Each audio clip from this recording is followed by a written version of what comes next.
La thérapie par le sable est utilisée par les psychologues, les orthophonistes et les enseignants lorsqu'ils travaillent avec des enfants et des adultes. Sabler avec du sable, modeler le sable moteur, jouer dans un bac à sable, toutes ces techniques sont intéressantes pour le client. Et le processus de correction psychologique est non seulement efficace, mais aussi engageant. Qu'est-ce que la thérapie par le sable? La thérapie par le sable est une méthode non verbale de psychocorrection dont le mécanisme d'action repose sur l'activation des ressources vitales du corps. La technique combine l'expression non verbale, le processus de création de la composition du sable, et l'interprétation verbale, l'image de l'image. En jouant avec le sable, on se tourne vers son moi intérieur. On trouve des réponses à de nombreuses questions et on apprend à interagir efficacement avec les autres. L'effet correctif du sable s'explique par sa texture agréable. Cette technique est recommandée lorsque le client a des difficultés à formuler ses problèmes. Le client développe des traits de personnalité inadéquats tels que l'indépendance, la responsabilité et l'initiative. En raison de son âge et de ses caractéristiques individuelles,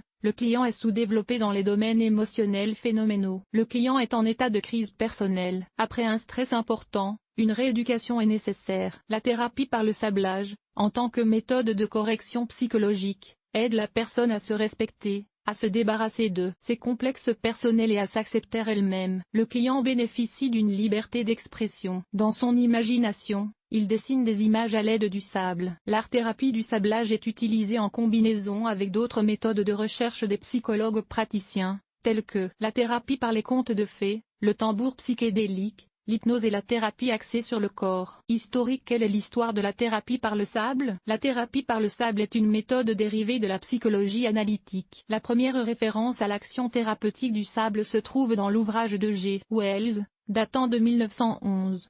En 1920, S. Bullet a mis au point une méthodologie pour le diagnostic des relations interpersonnelles chez les enfants. En substance, les enfants étaient invités à jouer avec de petites figurines, pour exprimer leurs actions et participer au dialogue. Une manipulation similaire avec des jouets a été considérée comme une méthode de diagnostic par A. Freud et E. Erikson. En 1930, cette méthode a été modifiée par M. Lenefeld, qui a déplacé le jeu dans le bac à sable. Pour mettre en œuvre les leçons, Loventel utilisait un grand plateau, du sable et de nombreux petits jouets. La méthode de la thérapie par le sable a commencé à s'appuyer sur des jeux et sur l'imagination active de l'enfant. Cette méthode a été appelée technologie du monde. Elle est devenue le prototype de la thérapie par le sable. Descarpieff a combiné le jeu avec les dispositions théoriques du sable et de la psychanalyse de K.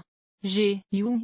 Jung a tenté d'interpréter les fantasmes de sable de l'enfant selon les mêmes principes que ceux sur lesquels repose l'analyse des rêves. Elle a utilisé cette méthode pour éliminer les phobies et modifier l'anxiété chez les enfants. Les techniques et exercices modernes de la thérapie par le sable diffèrent des options initiales de cette correction mentale diversifiée, en ce sens qu'ils font preuve d'un grand dynamisme et d'une grande ampleur. Actuellement, cette méthode d'activité corrective et développementale est utilisée dans le cadre d'un travail individuel et de groupe. But et objectif de la méthode. L'objectif principal de la thérapie par le sable est de créer les conditions d'une auto-guérison chez le client par le biais d'une expression créative. Le psychologue doit aider le client à faire passer les informations du domaine inconscient au domaine de la conscience de manière plus ancienne. Selon le type d'activité, les objectifs de la thérapie par le sable peuvent être correctifs, développementaux ou éducatifs. En fonction des caractéristiques de la méthode et de ses objectifs, on peut distinguer les tâches suivantes de la thérapie par le sable. Diagnostiquer l'état psycho-émotionnel du client. Aider le client à comprendre ses émotions négatives et à les transformer en expériences positives. Et analyser les événements psychotraumatiques. Optimiser les valeurs de la personnalité. Réduire l'anxiété.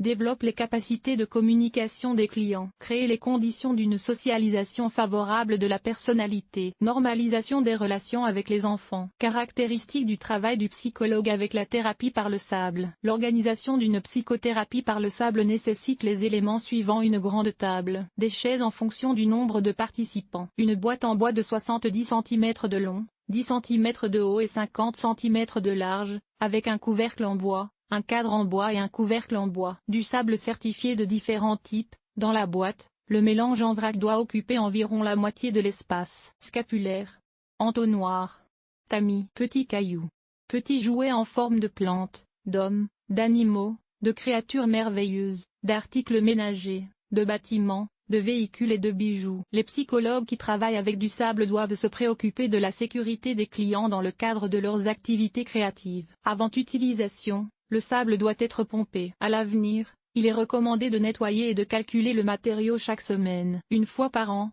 des changements doivent être effectués. Les enfants.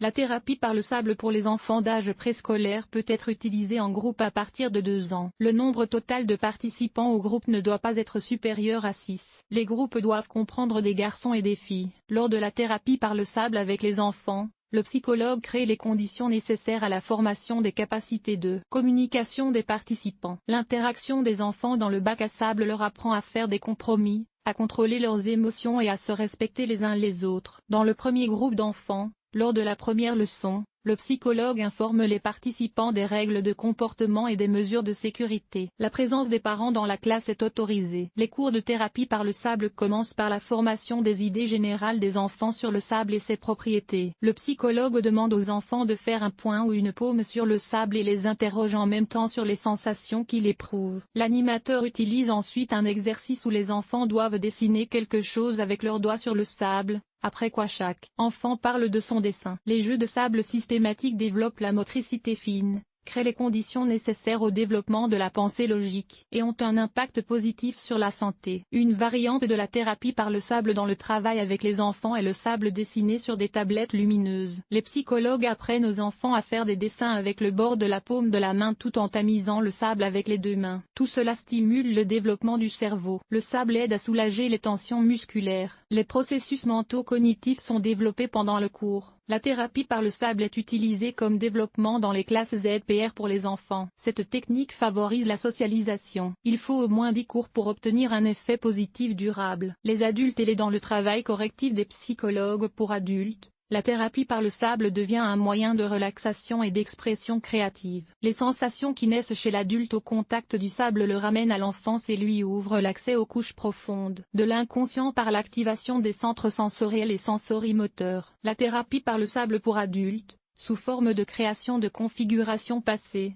présentes et futures, aide les personnes à prendre conscience de leur place dans cette vie et à déterminer l'orientation de leur développement personnel. Les exercices de thérapie par le ponçage sont prescrits aux personnes ayant survécu à un accident vasculaire cérébral. Cette technique d'art-thérapie est l'un des agents de réhabilitation dans le traitement des maladies musculo-squelettiques, neurologiques et cardiovasculaires. La thérapie par le ponçage permet aux personnes âgées d'améliorer leur concentration, leur mémoire et de maintenir leur capacité intellectuelle. Pour beaucoup d'entre elles, cette technique est une prévention de la dépression. Le format de groupe de la thérapie par le sable permet aux retraités de réaliser leurs besoins en matière de communication. Type et forme de thérapie par le sable. La thérapie par le sable peut être organisée sous forme individuelle, en groupe ou en famille. Les psychologues choisissent le type de classe en fonction des objectifs de la correction mentale. Peut-être, cours de diagnostic. Dans ces cours, le psychologue étudie les caractéristiques des zones d'efficacité émotionnelle des participants et identifie leurs problèmes personnels. Si la leçon se déroule en famille,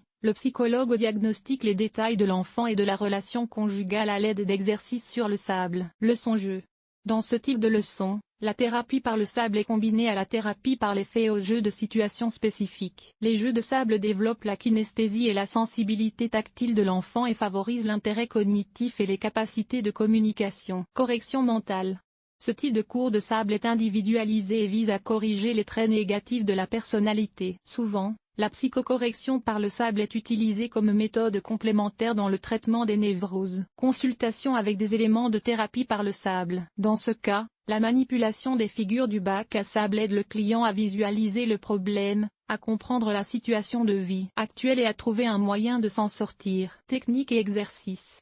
Différents exercices et techniques de thérapie par le sable sont disponibles. Par exemple, exercice paume de la main. L'objectif de cet exercice est de rétablir l'équilibre entre les processus d'excitation et d'inhibition du système nerveux. L'exercice est efficace lorsqu'il s'agit de travailler avec des enfants hyperactifs et agressifs. Les psychologues invitent les enfants à créer une composition d'empreintes palmaires sur le sable et à dessiner des traces d'animaux avec leurs doigts. Si le travail est effectué en binôme, les participants créent ensemble un chef-d'œuvre. Exercice le secret.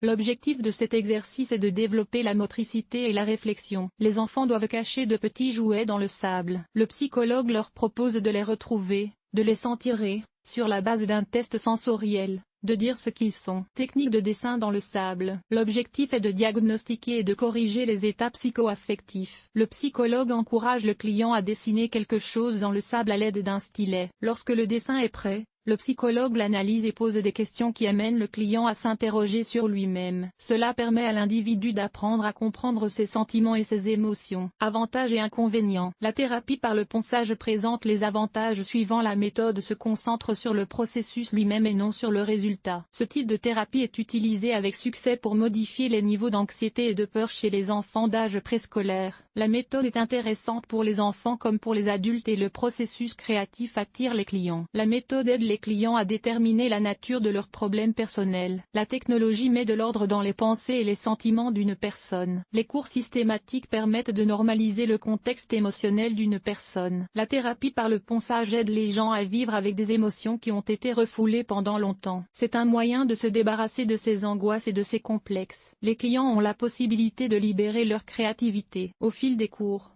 la résistance au stress et les performances des participants augmentent, de même que leur estime de soi. La technique du sable crée les conditions nécessaires au développement intégré des processus mentaux des participants. Ce type d'art-thérapie est utilisé pour corriger les comportements déviants chez les jeunes. La correction psychologique par le biais de la thérapie par le sable peut être effectuée à domicile. Cependant, la thérapie par le sable présente un certain nombre d'inconvénients. Les contre-indications à la correction par le sable sont les diagnostics psychiatriques, les troubles mentaux et l'épilepsie. Les cours ne peuvent pas être efficaces si le client présente un niveau d'anxiété personnelle très élevé. Cette technique est contre-indiquée chez les personnes sujettes à des réactions allergiques cutanées. Mon expérience. J'utilise la méthode de la thérapie par le sable avec les enfants au début de l'école maternelle. Pendant la phase d'adaptation aux conditions de l'école maternelle, la possibilité de construire un monde de contes de fées dans le bac à sable aide les bébés à réduire leur niveau d'anxiété et à prendre conscience des limites qui les séparent des autres personnes. J'observe comment les enfants se comportent et partagent l'espace du bac à sable. J'accorde une attention particulière aux enfants qui, depuis longtemps, ne peuvent pas choisir les jouets de leur composition. En règle générale, ces enfants ont besoin d'un soutien psychologique et éducatif complet pendant la période d'adaptation. On peut dire à vue d'œil que de nombreux bébés personnages ont pris leur première place. Les enfants déterminés et forts choisissent des super-héros, des chiens de garde, des soldats et des chevaliers. Les enfants plus vifs essaient de choisir une souris, une fleur, un petit jouet ou un chaton. En fonction de l'évolution de l'intrigue du jeu, les enfants peuvent changer de personnage. En règle générale, il s'agit d'un critère de réussite de l'adaptation. Il fait preuve de flexibilité et reste calme. La personne de l'enfant et l'emplacement de la construction dans le bac à sable reflètent le degré de confort psychologique des enfants du groupe. Les enfants ayant des capacités de leadership prononcées tenteront de choisir le centre du bac à sable pour la construction. Les enfants fermés clôturent une partie de l'espace du bac à sable. Les bébés isolés peuvent refuser de travailler en groupe, sous prétexte que tout le monde sera à l'étroit dans le bac à sable. Après le processus d'enseignement, je consacre du temps aux réunions de parents. J'y donne des recommandations générales aux parents en fonction des résultats de la thérapie par le sable. La thérapie par le sable est une méthode unique de correction psychologique, accessible aussi bien aux enseignants qu'aux psychologues et aux art-thérapeutes. Aujourd'hui, le bac à sable est au cœur du développement précoce, dans les bureaux des orthophonistes et des défectologues des jardins d'enfants. Grâce au sable, des tâches éducatives, diagnostiques et correctives sont résolues.